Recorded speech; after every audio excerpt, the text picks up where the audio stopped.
The following podcast is an Embassy Row production.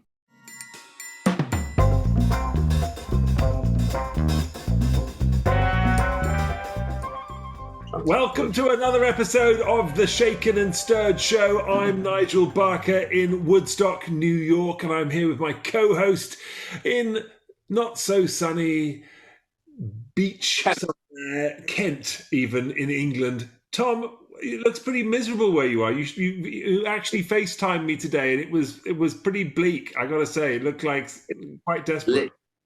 It's midsummer. We're just past the midsummer, the longest day point. It's the end of June. We're coming into July. It's 14 degrees. It's raining. It's what can I say? But the great thing is, this is the great thing about the UK, is we all live in kind of this vain hope that the long-term forecast says it's going to be a beautiful summer. Well, that's all well and good, but someone had pointed out that we're already halfway through the goddamn thing. So maybe the second half of summer is going to perk up, but I can't see it right now in the forecast. And it's cold, it's wet. And, I get down to Kent, nothing works. There's no internet in this hotel. And as for cocktails, my God, they were advertising one on the bar of my hotel. I gave it a dry run earlier on, and it just, the face I pulled isn't one I want to repeat on camera for this show. So I'll get to that. It's worse than when a cocktail itself gives you the dry runs. Well, which is, nice and warm up there. Nice and warm up there in upstate New York. It's absolutely boiling. We're in the 90s. Yeah. In fact, funnily enough, there was a little thunderstorm. I love the fact that on the Shaken and Stirred show, we love to give you all a little weather update, right, as we break in. It's very English, by the way. The English favourite subject of conversation of all time is the weather. Well, that's because we have weather, and we don't have a climate. We have weather. We have weather. That's it. That's it. That is indeed it. And in fact, most English people enjoy a miserable summer just with the hopes of having an Indian summer. Right. It's the weirdest expression of all time. And we've discussed that on the show before, but it has nothing to do with India, which, by the way, I think everyone thought it did. It is, in fact, a Native American thing. But we'll get to that on another show, because Tom is bound to have an Indian summer at some point this year. Tom, what are you drinking then? If you didn't want to have the house cocktail. I couldn't go for the house cocktail. I asked them if they could get creative with something, and I was met with that wonderful English. No, we do one cocktail, and it's our elderflower fizz. And I went, "Isn't that an elderflower Collins?" And they went, "No, it's an elderflower fizz." Anyway, I tried it. I gave it a dry run. It didn't work. But I tell you what does work. And then I thought, well, where am I? And I'm in a hotel. You'll see from the window behind me, right? That is, unlike, I am in a hotel that was frequented by Horatio Nelson, Lord Nelson, our great battle commander. And it was a house before, and he used to come and stay here quite a lot. It's very near a castle built by Henry VIII in the shape of Tudor Rose. So you can see France from here. So basically, you can see France. That was for several hundred years. Those were going to, that was the kind of the risky. Those are the people who are going to invade us. So it's steeped in history, but the bar and what's going on in there isn't steeped in history. So literally, seriously, I've gone for a vodka and tonic. Oh my God! After all of that, after the Tudor Rose, after Horatio Nelson, after I Can See France. So I thought you were going to come up with a Tudor Rose cocktail. I thought you may have some great French wine. I thought there might be some Horatio Nelson rum cocktail, talking about the ocean and the water. But instead, a vodka bloody you got that out of the fridge, didn't you? The fridge in the hotel room. The bar here, they wouldn't let me behind the bar, and all they'd say is, "No, the only rum we got on offer is a rum and coke." And I doubt very much Lord Nelson was drinking rum and coke. So I just gave. He might have had rum and coke, which is completely different. But I, on the other hand, decided to up the ante and look at this delicious little cocktail. Now I've really got into the whole cocktail making business myself now at home. Pandemic inspired, no doubt. But as you all know, I like tequila. So this is a tequila-based drink. It's actually Reposado, and it's the Volcan Reposado I use this time round, which is rather delicious, from the volcano in Mexico, where in tequila, apparently where it's made. But it is a ginger margarita. Now, I made it myself. I've come to making these flavored simple syrups, which are really fun. It's a great way, actually, if you're going to make anything with vodka and you want to add a little splash of flavor to it, make your own simple syrup. Super easy. It's equal parts sugar to water. You boil it down and then you put in whatever you're going to put in. In this case, it was fresh ginger that I'd sliced up, put inside the water, let it steep for 30 minutes.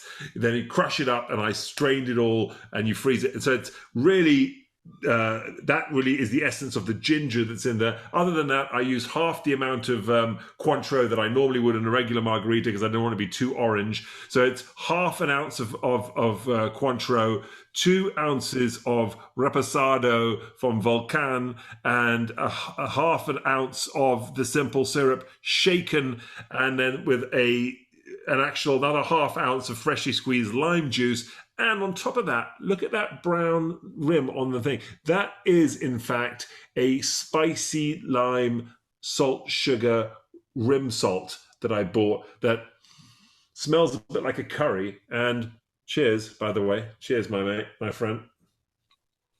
Chin chin. Oh, it's delicious. It's absolutely fantastic. And I like a lot of curries, and I know in England people like a lot of curries. I discovered that tequila goes really well with a curry, mate. And margaritas were designed to go with Mexican food. Mexican food is quite spicy by the nature of it. And oftentimes when you're drinking a curry, or eating a curry rather, in England, you're often said, oh yeah, it's no point having wine, it'll ruin it. It's no point having this, or drink a beer, that's the only thing that you could. But actually, for everyone out there who wants to know, margarita and tequila goes really well with the curry. So there, check it out. Now, booze news. I love this. Not the 9 o'clock news, Tom, but booze news. By the way, do you remember the show, Not the 9 o'clock news? Yeah, who could forget that one? Yeah, brilliant. Hilarious. Well, I kind of figure, I feel that we're not the 9 o'clock news, because we're clearly not. Anyway, I've got some booze news for you. Fool's Gold. Have you heard of Brewdog? Well, the Scottish brewery is under investigation after a promotional campaign because they were touting the fact they had hidden solid gold cans of their beer. And people were out there looking to find them, that these cans were worth approximately £15,000 each, or $21,000. And it turns out when people did find them that they were in fact little more than brass cans with a little bit of gold around the outside, and if at most were valued at about £500. But they'd been talking to people about how valuable they were. So they are in fact under investigation, and it's kind of a little disappointing for all those out there who were hoping to find this. There is a little bit of gold. It's apparently a 3mm layer, like a gold plate on the can, but as I said, only worth $700, £500. And the Advertising and Standards Agency is currently reviewing the particulars of the case. So beware, people, when someone promises you gold, it could just be fool's gold. So to that, cheers. Booze news, my friend. Next, our guest today is a serial entrepreneur, which I'm not quite sure what the serial part means. It sounds a little terrifying. Film producer and investor. We've had a lot of people on the show. We've never had anyone that I've introduced as an investor. A lot of people invest, but this is a title of investor. So we're going to get into that too. She's established one of the first and more successful tech incubators in Los Angeles in 2011 and has invested in over 20 plus startups. I think I might have a few ideas for you. As a TV and film producer, she's behind shows like Panda vs. Aliens, Echo Boomers and Cypher, with new shows in production. Of course she does, I think 8 at the moment. And she's also a star in her own right from the hit show Bling Empire on Netflix. Please welcome Kelly Mee Lee. Kelly, how are you? Hi guys, how are you? Very, very good. Wonderful. How lovely to see you. So nice to see you. Any excuse I can to have an afternoon drink, middle of the afternoon, I am there. You're one of us. Kelly, what are you drinking? I'm actually having a classic dirty martini, extra dirty, extra bruised.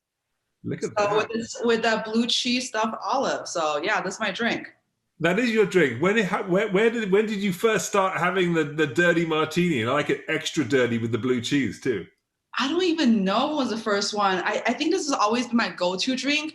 Maybe like subconsciously I want to be a Bond girl or something. I don't know, but I've always loved dirty martinis. I think because I don't like when drinks are really sugary and sweet. I feel like I have a really fun time and clean buzz on a dirty martini without the hangover. You know, it's also my wife's go-to. Go-to is the dirty martini, and I think, by the way, the Bond girl, is a good way to go. I've always seen myself as Bond as well, so I get it. It's it's a match made. Tom, you could be Felix. Yeah, thanks. No, I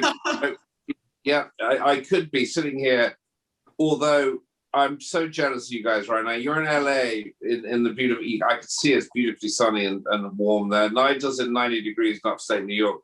And I'm in midsummer by the seaside in England, but in literally 15 degrees, cold, rainy, and I'm not quite sure. I came to the seaside to just have a couple of days away from home, which is the most landlocked place in the United Kingdom, and I've come to get a bit of fresh air, but it's literally like fresh air and rain, a kind of horizontal rain that you just have to. Wow. Anyway, I've got to try and get on the sunny vibe somehow. I don't know. You guys are making me feel, I'm going to be in Greece next week, so if you feel like coming on that side, I'm going to be on your side of the world. Yeah, but Greece is probably it's even hotter than where you are at the moment. I mean, Greece is beautiful, lovely, hot and sunny. So I was just saying to Nigel before that we got in England we don't have a climate, we have weather.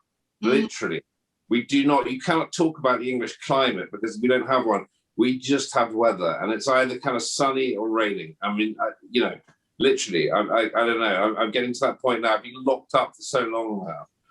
Greece sounds like a wonderful proposition. Is that all simple? By the way, is that all simple to do now from America? Are you all free to travel? And this is my first big international trip since the pandemic, so we'll see how it goes. But we're taking my friend's plane, so hopefully it makes things a little bit easier. So you don't have to. At the other end, you have to sit in the. I guess you've got a decent enough house. You can quarantine anywhere, right? Yeah, I think there's no quarantine there, which is nice. So yeah, I'm going in for 5 days, short trip here and back. But I'm hopefully sending some sunshine your way. I'm going to send sunshine your way. I need it. So a couple of things here. First off the bat, where in Greece are you going? Mykonos. Love Mykonos. We're a big fan. Tom and I have been to Greece together many times. We travel around the world together, have done since we were kids, actually. And Greece, last time we were in Greece together, it was in Zakinos, where we took a house with our families and had some fun there. But we're a big fan of Greece, beautiful part of the world. But you also dropped the little bomb just gently that you're traveling there in your friend's jet, which... just casual from the United States, by the way, not just any jet, because unless you're landing several times on your way to Greece, what kind of jet are you in? Your friend has a jet that can take you from California to Greece.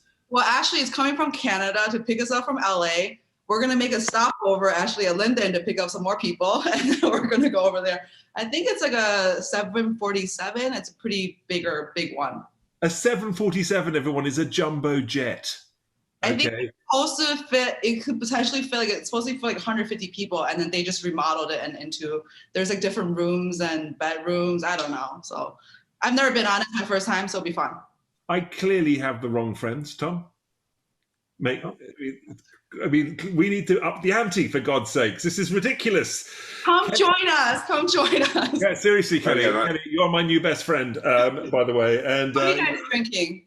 What are we drinking? Well, we always introduce our drinks at the very beginning, and I'm drinking a spiced ginger margarita that I made myself with a lime chili salt rim.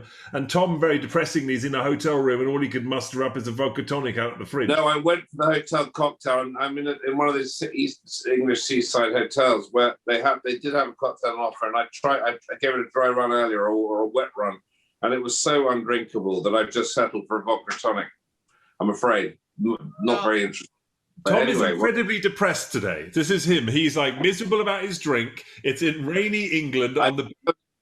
I'm never miserable. I'm never miserable. Just the weather is miserable. Which yeah. I'm going to move on from the weather. Kelly, I want to get into, there's a lot going on with you. And certainly...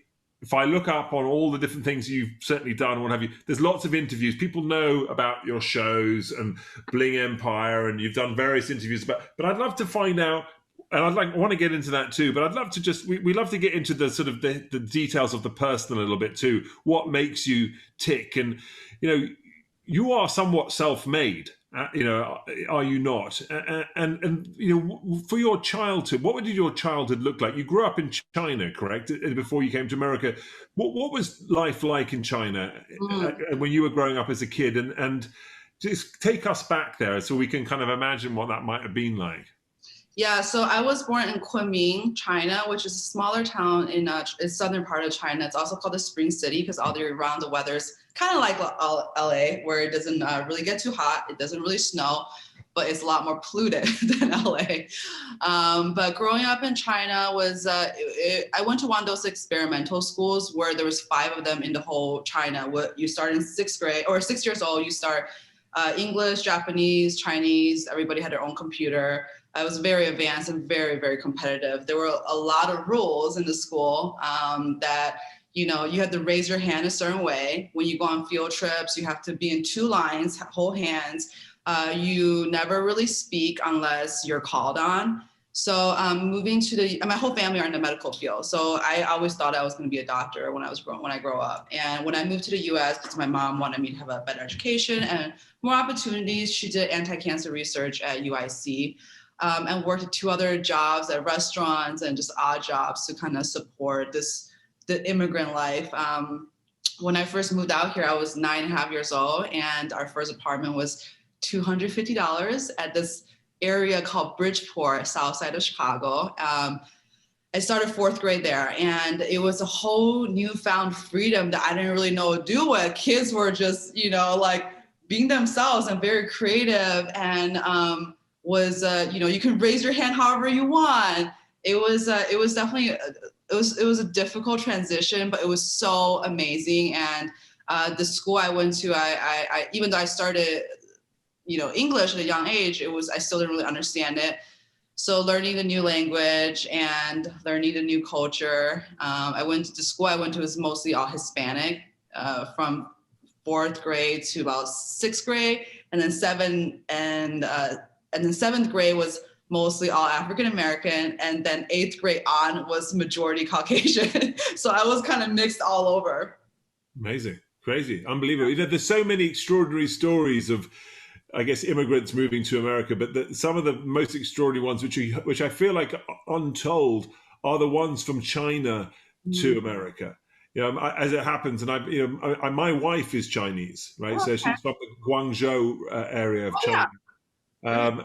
And her story is, very different. And earlier and what have you. But their family, her grandmother came over and assumed the identity of someone else who had died on a boat from China to the US.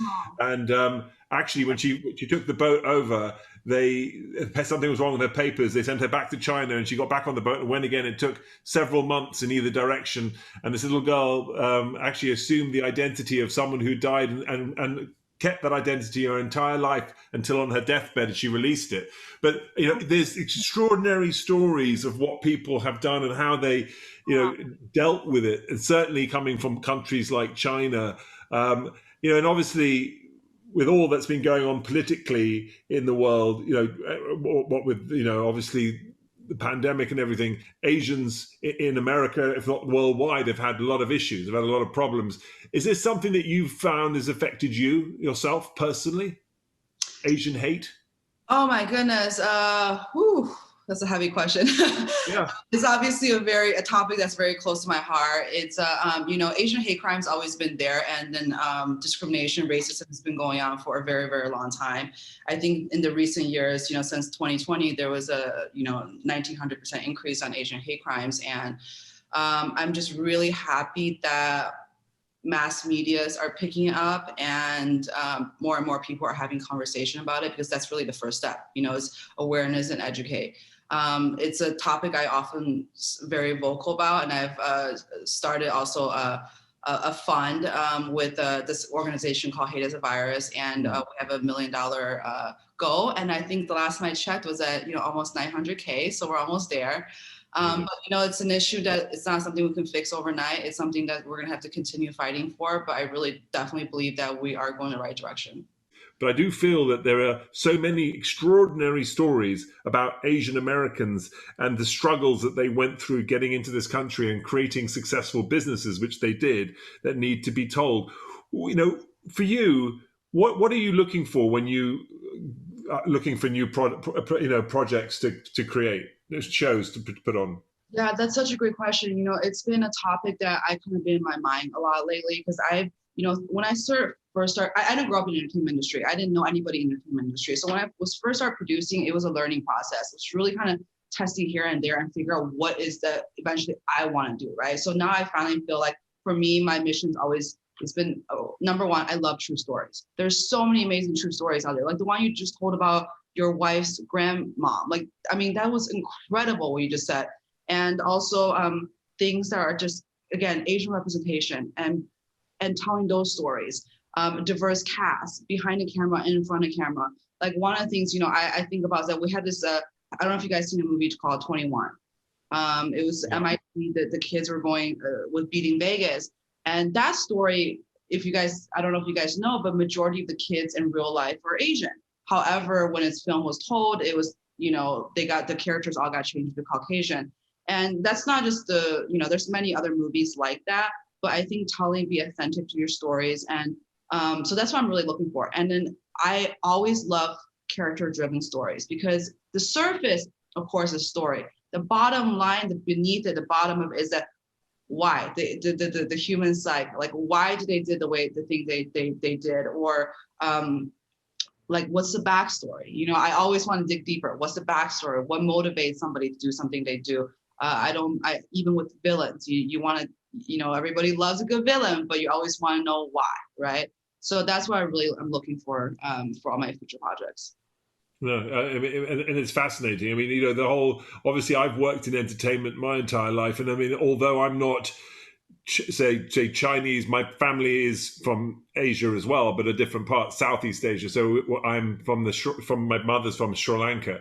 So there's it's a different part. And again, this is an interesting part of the conversation as well, because when people think of Asia, in the United States, they definitely think more of China, and people say when someone's Asian, they're Chinese. The Indian community again falls into a silent kind of area. And this is a cultural thing, is it not? The silence that falls behind this. Like, do you not find that Asians in general are quite quiet about their suffering, or perhaps what's happened to them? Oh, definitely. It's an Asian culture. And that's also why, with the Asian hate crimes, a lot of time it doesn't get reported.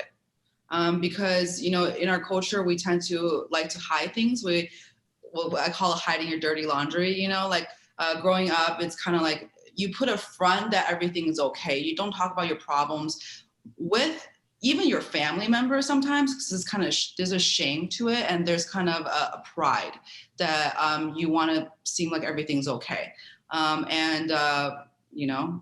We need to talk about things.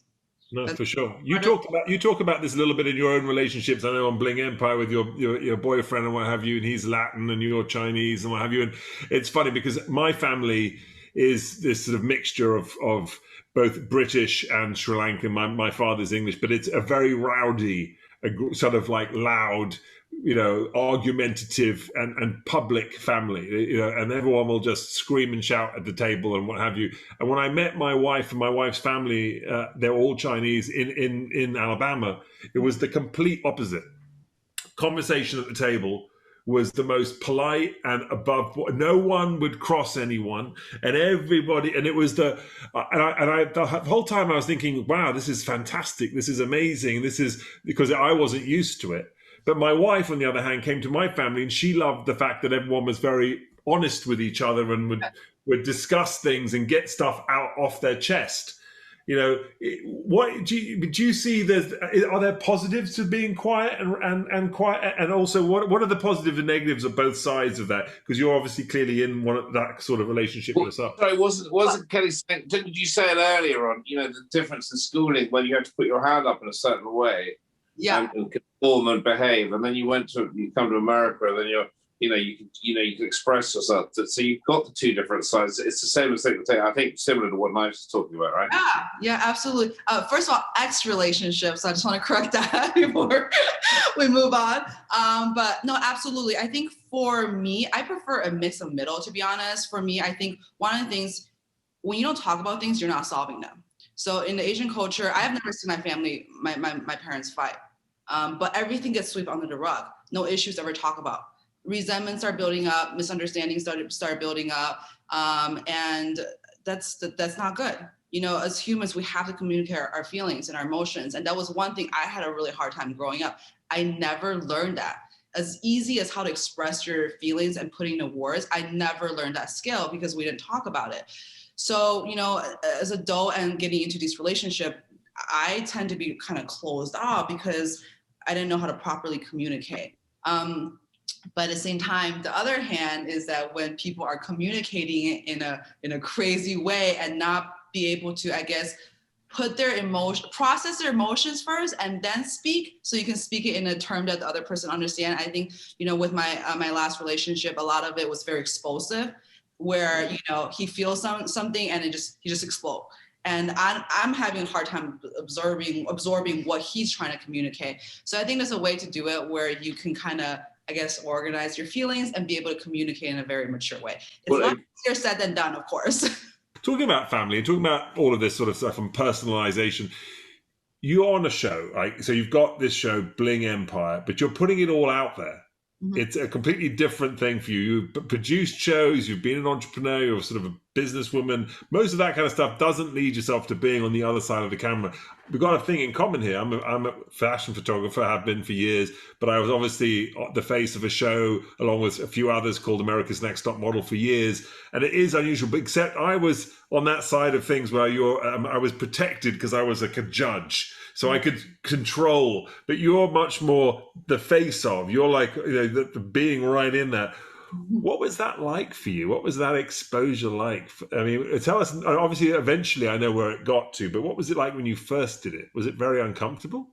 It was definitely a challenge because, like you said, I'm used to behind the camera. I'm used to like kind of doing things behind the camera and worrying about the business side of things. Originally, I actually wasn't going to be in front of camera for Bling Empire. I was only, producing it and then, kind of bring my group of friends into the space. One thing led to another, obviously, was that I got talked into being in front of camera. It was definitely a challenge, but I'm so happy I did it because for me I realized how much I like to have control over things. Being a producer, a scripted producer, the beginning, middle, and end of every project. With reality, I had to be present and be vulnerable and just trust the process I was not in the editing room once in season 1. I saw season 1 the exact same time when the whole world saw it. So having that trust in your team and being able to being vulnerable, I think was something that it was such an amazing experience. And for me, in order for us to change our narrative, we have to put it out there. And I think with there's a lot of stereotypes about Asian culture. And this is the first time we have an all Asian unscripted show on a mass media. I know that we kind of have one chance to do it right, but either commit to it, do it right, or don't do it. Every single cast member and friend that was on the show have put their life out there. We talk about fertility issues, we talk about marriage issues, relationship issues, like a lot of stuff that's out there. You know, hopefully season 2 and 3 we can keep expanding, you know, or a future, whatever future, however long we'll go to, hopefully we can keep expanding the narrative, because the Asian culture is so much to cover. We can only cover a little bit of it and a little bit of our storyline, and hopefully can expand to that. But I'm really, really happy I did it. If we don't speak up and we don't kind of show our true self and be vulnerable, then it's never going to change. We've had Kevin Kwan on as a guest on Shaken and Stirred show, and he obviously was talking about, you know, his books, Crazy Rich Asians, which Bling Empire obviously is a nod to. Was he in any shape or form helping out or advising on Bling Empire? He wasn't, but the whole thing actually started because I read that book. So when I read the book, I was like, oh my God, these are all fictional characters, my friends. And it's funny because you start guessing who they are, his character. And I'm sure he's had this plenty other times. People might have came up to like, is this character really inspired by this person or that person? That's the reason that, you know, how this idea and this show idea kind of came about. But of course, the development process was not as easy as it seems. It took a very long time. And, you know, and I'm grateful that Jeff Jenkins, who was a veteran in the unscripted world pretty much, came, saw this and believed in it, and then partnered up with me and then developed it even to another level, you know. Amazing. Actually, I'm in book 3 of the Crazy Rich Asian series. Asian Crazy Rich Girlfriends, right?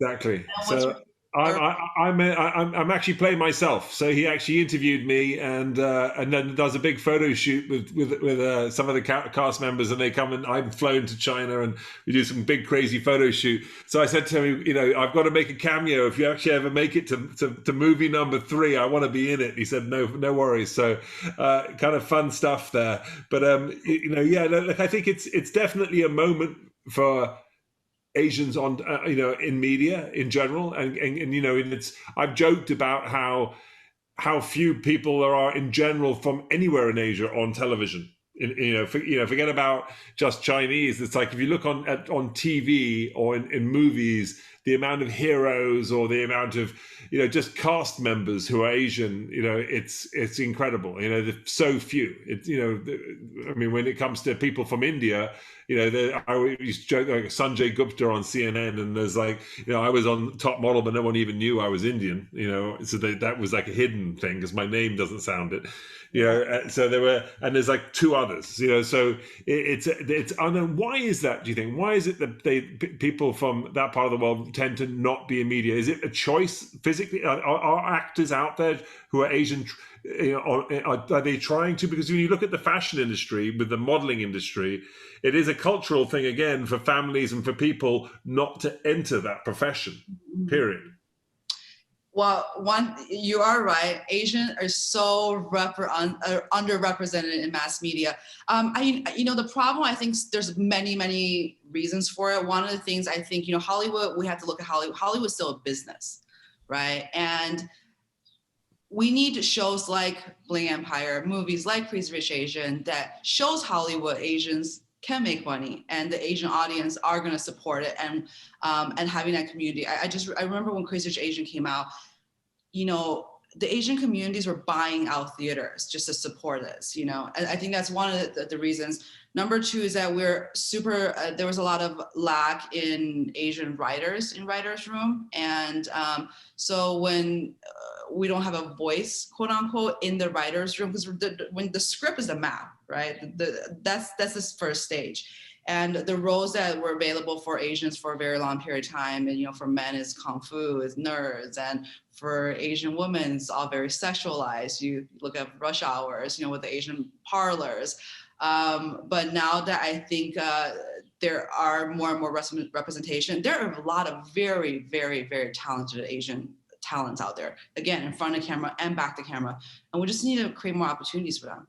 Create more chances, create more opportunities, and then we'll be more represented. Because, you know, like I think you mentioned where your wife growing up, her look didn't seem as quote unquote beauty standard, right? The full lips, which now everybody blow their, do injections at full lips. And then I think, growing up for me, I didn't have role models to look up to, on television, in movies, on magazine covers. I wish, I'm like, why didn't I look like them? I wish I had bigger eyes, or I wish I had, smaller nose or higher nose bridge. And, even when this is like, I think it was like maybe end of middle school or beginning high school, when my friends and I were playing a game, like, oh, let's pick celebrities that you look like. I'm like, well, I got Lucy Liu to pick from. Like, I love her, but I want more choices. And I think right now with the more Asian projects and having more Asian in front of the camera talents and role models for this younger generation, it is so important, just because then they can relate to somebody that looks like them. Growing up, in the 70s in England, I was one of the few kids of mixed, heritage, and my kids are, their parents are mixed, so we're mixed, and now they're double mixed, right? So it's like that now my kids have Chinese and Sri Lankan and European and Norwegian and Russian, and they're all kind of everything other than black and Arab my kids have, right? So next generation could have that as well. I mean, there will be properly United Nations at that point, but it's a sort of the modern child cocktail, if you like, of what's possible. But there is this sort of, I guess, underlying issue. And the reason why I'm bringing it up is because we're talking a lot here about, for example, Stop Asian Hate or Black Lives Matter, or bringing awareness to certain communities and showcasing communities like the Chinese Americans or Chinese people on television, on media. But then there's another whole layer to this of people who don't fit in anywhere. Right. And just to take it back a minute, when I as a young man myself, and this is 20 odd years ago, I was a model. I modeled in the United States, and I came to the US, and I used to work with Ralph Lauren and all these different, I had long hair, a lot slimmer than I am today, completely different. But the interesting thing is that they would ask, casting directors would say, they're looking for someone who is Hispanic, Latin, Chinese, black, and white. You had to fit into one of those. You couldn't be, I'm half this and half that. That wasn't an option. And actually, taking it back even further, my mother, who I mentioned was Miss Sri Lanka in 1967, had her crown taken away because she was part European. And at the time, back then, in the Miss World competition, you had to be 100% Sri Lankan. You couldn't be of any other blood. So this concept of being not pure or not full something is something that has been going on for a long time in various different ways.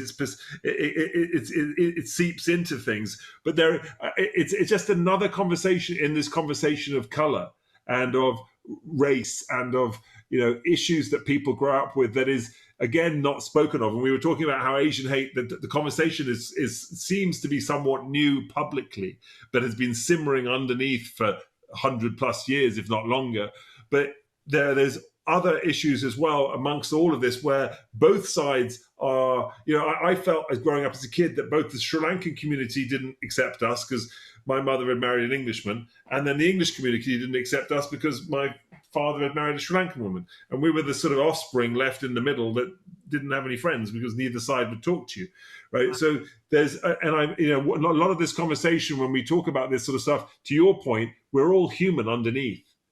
And that is the sort of the part where oftentimes I think we, especially Hollywood, we sort of forget. We make movies all about Chinese people. We make movies all about this. We make a movie about slavery, whatever it might be. But instead of sort of thinking, how do we cast people because they're talented, versus because of the color of their skin? Is that something that you feel that you want to embrace, or you're trying to fix, or what's your thought process? Because obviously you're someone who has, to some extent, some kind of control in that narrative in making films and what have you. Well, hopefully one of the things you mentioned is that, not feeling like you belong because you don't know which race you're kind of going to. Hopefully in the future, for future generations, both sides will be like, you are included on our side. We love you. You're in our community. And then they have belonging in both communities and hopefully, more. But as far as, Hollywood goes, I think having a diverse cast, it is very important again, in front of cameras and behind the camera. But also for me, one of the things I really want to do is because a lot of the projects I pick are true stories. So I want to stay authentic as possible to the characters who they're playing. Just like earlier when I made an example about 21, if in real life this person they're playing is Asian, I would love to be able to put an Asian person on in the role and not think about, because it might not make more money or whatever it is. So for me, I just want to tell true stories. I want to get raw with a lot of things. I want to take some of the filter off, and that's some of the smoke and mirror off. What do you make? So in England, there's interesting what you say about the 21 thing, because in England it's been taken to a completely different level, where you've got this thing at the moment that's a very popular television program called Bridgerton that's come on English TV, which is an 18th century. It's a sort of 18th century story of 18th century stately life and the upper classes in England using black actors, which is historically wouldn't have been. Is totally inaccurate, right? But I think you're transcending the kind of why have the stereotypical black actor? Let's not stereotype. Let's forget the stereotypes. Let's put a black actor in, which historically is kind of like it does take a lot to get your head around, because you're sitting there thinking, well, hang on a minute. Historically, you don't black actors, black people represented in an 18th century English drama generally don't tend to be who they're being presented as at the moment, which is the opposite of what you're saying about the 21 thing, about you want to be authentic. So but also they also had Taylor Swift's music in the background, on that show. I think that shows a fantasy, and that's a little bit different than when you're telling a true story. 21 is based off true characters, where there is, they pick from it, but it's still a fantasy. There's no right or wrong doing it in a sense, but for me, I didn't actually finish watching Bridgerton. I saw 1 or 2 episodes, and but they also had Taylor Swift pop music in the background. Exactly. I'd love to talk about a little bit. You do a lot of extraordinary work for organizations like UNICEF, and you became international ambassador for Prince Harry's charity Well Child. Talk to us about that. I mean, what is Well Child doing? Well Child, it was really hard for me at a time because I didn't live locally. So I did a lot of their galas and fundraisings and helped raise money for the organization, which supported sick children in the UK. So they did research as well as sometime with kids, they're not doing super well. And instead of them having to live their last however long in a hospital, the organization will give them the support and the resource for them to be at home with their family and still have the proper care they need. That organization was, I worked on it for a couple of years, and then it became a little bit hard where at the gala, there's this one gala, so there's gala throughout the year, but there's one gala in April where the kids will actually come to it, and then, and they talk about their experiences, and it's really hard because the next year you might not see, if you connected with a kid or two, that next year they might not be there anymore. And then for me, I wanted to be a little bit more hands-on. But it was because of distance, it was very hard for me to be more hands-on other than just kind of help putting the gala together and selling the tables and bring sponsors in and, basically just help bring the finance in. But then there's other nonprofits I worked with, kind of like Pencils of Promise, and that's out of New York. It's Adam Braun, Scooter Braun's brother, founded. That organizations, I was a little bit more hands-on, where I was able to go to Guatemala and go to these local areas and, really work with locals and build schools and, help the kids more hands-on. So there's a lot of really great causes, in the world and then for me, I'm passionate about is just kids, and especially in underdeveloped countries. Amazing. No, you do extraordinary work, and congratulations on all that you do in so many ways. I mean, you're on the advisory board for the Chinese Children's Initiative for UNICEF, and I know you've done just a lot of amazing good, which is so important and incredibly inspirational. Look, before we let you go, you've been very generous with your time. I love this conversation, by the way. Thank you for letting us go a little deeper than we often do on Shaken and Stirred. And we like to mix it up. We never know what we're going to do with our guests. We just take it as it is. It's a real conversation. People get to know how people tick, what's happening in their lives, and it's the real world, people. So sometimes conversations get a little heavy, especially over a cocktail. But we like to lighten things up at the very end. We have something called Last Orders, which is a sort of rapid fire question moment, which is pretty easy, pretty simple. And I've got some fun ones for you here. I'm going to start with the simple question. What are you passionate about? So much. You know what? I'm passionate about making this world a better place. That would be the short answer. Good one too. I mean, and why not? What's your favorite food? Spicy. Anything spicy. Just load it up. Spicy noodles all day long, every day. So Chinese spicy or Mexican spicy or Asian or Indian spicy, or it doesn't matter? I love all kinds of spicy. The only thing is that wasabi, just like, I'm not really good at wasabi kind of spicy, but everything else I can do. That horseradish will get you every time. Yeah, it's the most thing I just think I'm going to get used to. What gets your goat and what floats your boat? What gets my what? It's an English expression. What gets your goat means what upsets you, and what do you hate and what do you like? What gets your goat? What floats your boat? Inconsiderate people and selfish people. And then what floats my boat are just caring and passionate people. Nice. Okay. In the movie of your life, and you've kind of done this with Bling Empire, in the movie of your life, who would you have play you? Oh my goodness. Gemma Chan. Oh, okay. There you go. And the last and easiest question of all, shaken or stirred? Shaken. I like it extra bruised, so just got to shake it up really hard. There you go, people. She likes a dirty martini. Kelly Mi Lee, thank you very, very much for coming on the Shaken and Stirred show. When can we next see you on Bling Empire? Are you working on a new season? We are filming right now, so hopefully we'll be able to share our journey with more of the world. Fantastic. Everybody stay tuned to Shaken and Stirred show on Instagram, and we'll be talking about the new episodes of Bling Empire coming up, as well as this episode with Kelly Mi Lee. We really appreciate having you on here, and you can follow Kelly on Instagram as well at Kelly Mi Lee with an I and an I, right? It's Kelly. It's a Y and two I's. Y and two I's. It's all rather confusing, but it's there, and you can find it if you put it in. I did, so you can too. We really appreciate it. You look wonderful. Thank you so much for joining us and being such a great sport and answering all our crazy questions. Cheers. Cheers. And Tom, I hope the weather gets better and enjoy everything. Yeah. And you need another drink, Tom. You need another drink. I know, literally. I can't cheers empty. I'm like so depressed. I'm going to have to get out of the bar before they probably shut. Thank you very much for listening. That is Shaken and Stirred. We will be back next week with another podcast and another fantastic guest. And stay safe. See ya.